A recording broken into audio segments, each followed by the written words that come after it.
तो नमस्कार। मेरे YouTube channel discover the religion में आप सभी का हार्दिक स्वागत है। मित्रों, आज श्री दुर्गा सप्तशती से अष्टम अध्याय का हिंदी अनुवाद।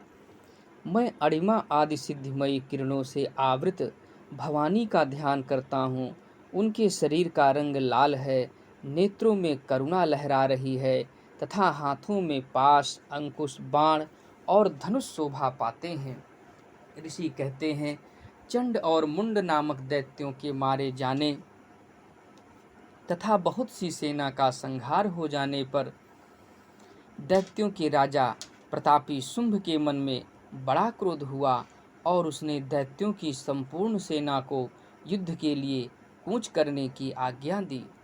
वह बोला, आज उदायुध नाम के 86 दैत्य सेनापति अपनी सेनाओं के साथ युद्ध के लिए प्रस्थान करें।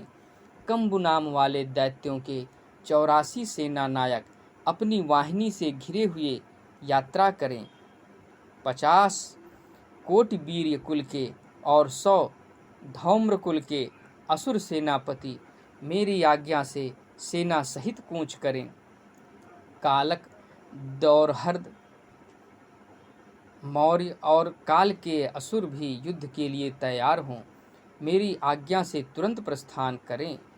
भयानक शासन करने वाला असुर राज शुंभ इस प्रकार आज्ञा दे सहस्रों बड़ी बड़ी सेनाओं के साथ युद्ध के लिए प्रस्थित हुआ। उसकी अत्यंत भयंकर सेना आती देख चंडिका ने अपने धनुष की टंकार से पृथ्वी और आकाश के बीच का भाग गुंजा दिया। राजन, तदंतर देवी के सिंह ने भी बड़े जोर जोर से दहाड़ना आरंभ किया। फिर अंबिका ने घंटे के शब्द से उस ध्वनि को और भी बढ़ा दिया। धनुष की टंकार, सिंह की दहाड़ और घंटे की ध्वनि से संपूर्ण दिशाएं गूंज उठी।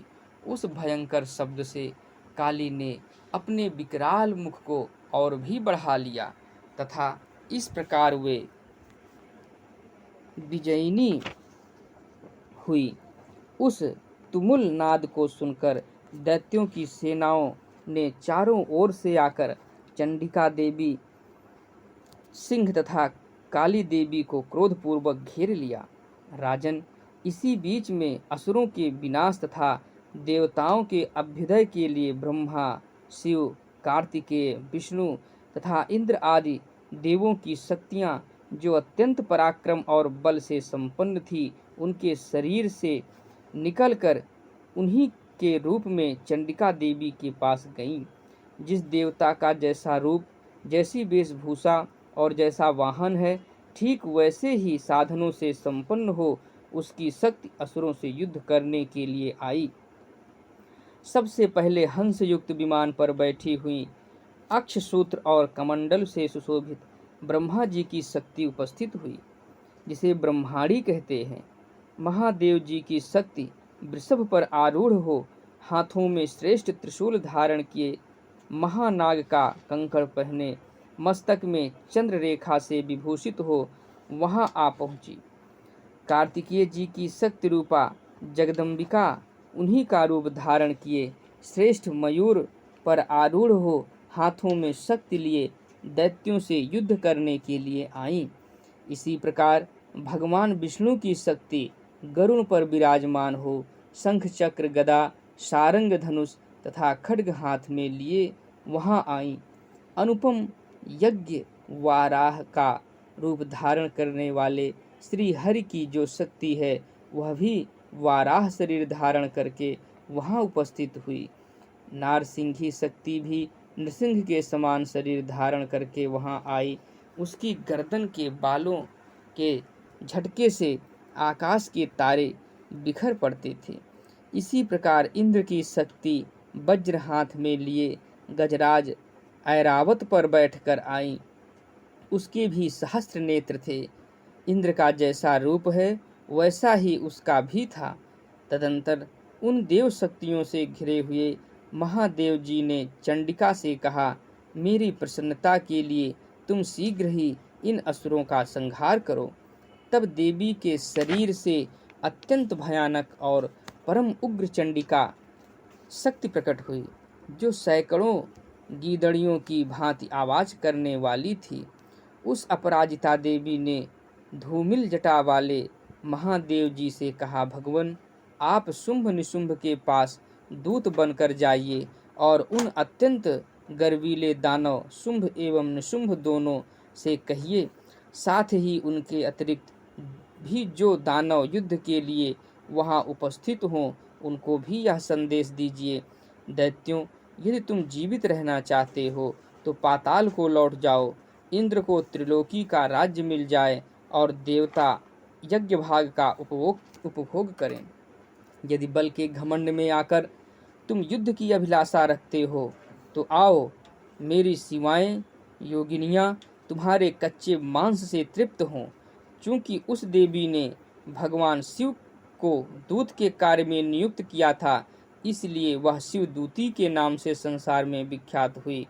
वे महादैत्य भी भगवान शिव के मुंह से देवी के वचन सुनकर क्रोध में भर गए और जहां कात्यायनी विराजमान थी उस ओर बढ़े।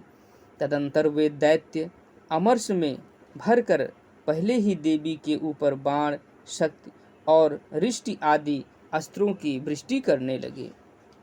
तब देवी ने भी खेल खेल में ही धनुष की टंकार की और उससे छोड़े हुए बड़े बड़े बाणों द्वारा दैत्यों के चलाए हुए बाण, शूल, शक्ति और फरसों को काट डाला। फिर काली उनके आगे होकर शत्रुओं को शूल के प्रहार से विदीर्ण करने लगी और खट्वांग से उनका कचूमर निकालती हुई रणभूमि में विचरने लगी। ब्राह्मणी भी जिस जिस ओर दौड़ती उसी ओर अपने कमंडलू का जल छिड़क कर शत्रुओं के ओज और पराक्रम को नष्ट कर देती थी। माहेश्वरी ने त्रिशूल से तथा वैष्णवी ने चक्र से और अत्यंत क्रोध में भरी हुई कुमार कार्तिकेय की शक्ति से दैत्यों का संहार आरंभ किया। इंद्र शक्ति के वज्र प्रहार से विदीर्ण ही हो सैकड़ों दैत्य दानव रक्त की धारा बहाते हुए पृथ्वी पर सो गए। वाराही शक्ति ने कितनों को अपनी थूथुन की मार से नष्ट किया, दाढ़ों के अग्रभाग से कितनों की छाती छेद डाली तथा कितने ही दैत्य उसके चक्र की चोट से विदीर्ण होकर गिर पड़े। नारसिंही भी दूसरे दूसरे महादैत्यों को अपने नखों से विदीर्ण करके खाती और सिंहनाद से दिशाओं एवं आकाश को गुंजाती हुई युद्ध क्षेत्र में विचरने लगी। कितने ही असुर शिवदूती के प्रचंड अट्टहास से अत्यंत भयभीत हो पृथ्वी पर गिर पड़े और गिरने पर उन्हें शिवदूती ने उस समय अपना ग्रास बना लिया। इस प्रकार क्रोध में भरे हुए मातृगणों को नाना प्रकार के उपायों से बड़े बड़े असुरों का मर्दन करते देख दैत्य सैनिक भाग खड़े हुए। मातृगणों से पीड़ित दैत्यों को युद्ध से भागते देख रक्तबीज नामक महादैत्य क्रोध में भरकर युद्ध करने के लिए आया। उसके शरीर से जब रक्त की बूंद पृथ्वी पर गिरती तब उसी के समान शक्तिशाली एक दूसरा महादैत्य पृथ्वी पर पैदा हो जाता। महासुर रक्तबीज हाथ में गदा लेकर इंद्र शक्ति के साथ युद्ध करने लगा। तब ऐन्द्री ने अपने वज्र से रक्तबीज को मारा। वज्र से घायल होने पर उसके शरीर से बहुत सा रक्त चूने लगा और उससे उसी के समान रूप तथा पराक्रम वाले योद्धा उत्पन्न होने लगे।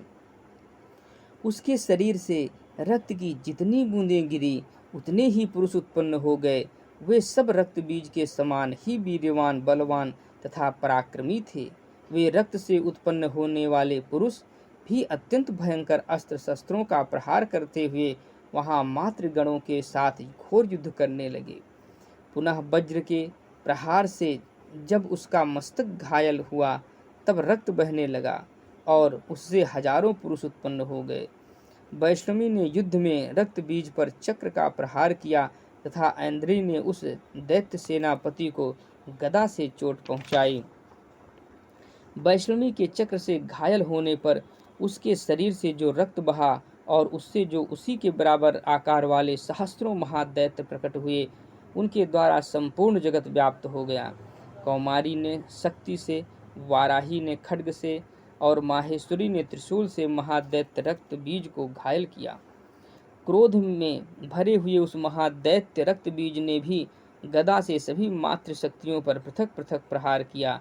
शक्ति और शूल आदि से अनेक बार घायल होने पर जो उसके शरीर से रक्त की धारा पृथ्वी पर गिरी, उससे भी निश्चय ही सैकड़ों असुर उत्पन्न हुए। इस प्रकार उस महादैत्य के रक्त से प्रकट हुए असुरों द्वारा संपूर्ण जगत व्याप्त हो गया। इससे उन देवताओं को बड़ा भय हुआ। देवताओं को उदास देख चंडिका ने काली से शीघ्रता पूर्वक कहा, चामुंडे, तुम अपना मुख और भी फैलाओ तथा मेरे शस्त्रपात से गिरने वाले रक्त बिंदुओं को और उनसे उत्पन्न होने वाले महादैत्यों को तुम अपने इस उतावले मुख से खा जाओ। इस प्रकार रक्त से उत्पन्न होने वाले महादैत्यों का भक्षण करती हुई तुम रण में विचरती रहो। ऐसा करने से उस दैत्य का सारा रक्त क्षीण हो जाने पर वह स्वयं भी नष्ट हो जाएगा। उन भयंकर दैत्यों को जब तुम खा जाओगी तब दूसरे नए दैत्य उत्पन्न नहीं होंगे। काली से यूं कहकर चंडिका देवी ने शूल से रक्त बीज को मारा और काली ने अपने मुख से में उसका रक्त ले लिया। तब उसने वहां चंडिका पर गदा से प्रहार किया, किंतु उस गदापात ने देवी को तनिक भी वेदना नहीं पहुंचाई। रक्त बीज के घायल शरीर से बहुत सा रक्त गिरा, किंतु ज्यों ही वह गिरा त्यों ही चामुंडा ने उसे अपने मुख में ले लिया। रक्त गिरने से काली के मुख में जो महादैत्य उत्पन्न हुए उन्हें भी वह चट कर गईं और उसने रक्त बीज का रक्त भी पी लिया। तदंतर देवी ने रक्त बीज को, जिसका रक्त चामुंडा ने पी लिया था, वज्र, बाण, खड्ग तथा रिष्टि आदि से मार डाला। राजन, इस प्रकार शस्त्रों के समुदाय से आहत एवं रक्तहीन हुआ महादैत्य राज रक्त बीज पृथ्वी पर गिर पड़ा। नरेश्वर, इससे देवताओं को अनुपम हर्ष की प्राप्ति हुई और मातृगण उन असुरों के रक्तपान के मद से उद्धृत सा होकर नृत्य करने लगा। इस प्रकार श्री मार्कंडेय पुराण में सावर्णिक मनवंतर की कथा के अंतर्गत देवी महात्म्य में रक्त बीज वध नामक 8वां अध्याय संपूर्ण हुआ। मित्रों, आशा है कि आप लोगों को वीडियो पसंद आया होगा। वीडियो देखने के लिए धन्यवाद। आपका दिन शुभ हो। माता रानी की कृपा आप सभी भक्तों पर बनी रहे। जय माता दी।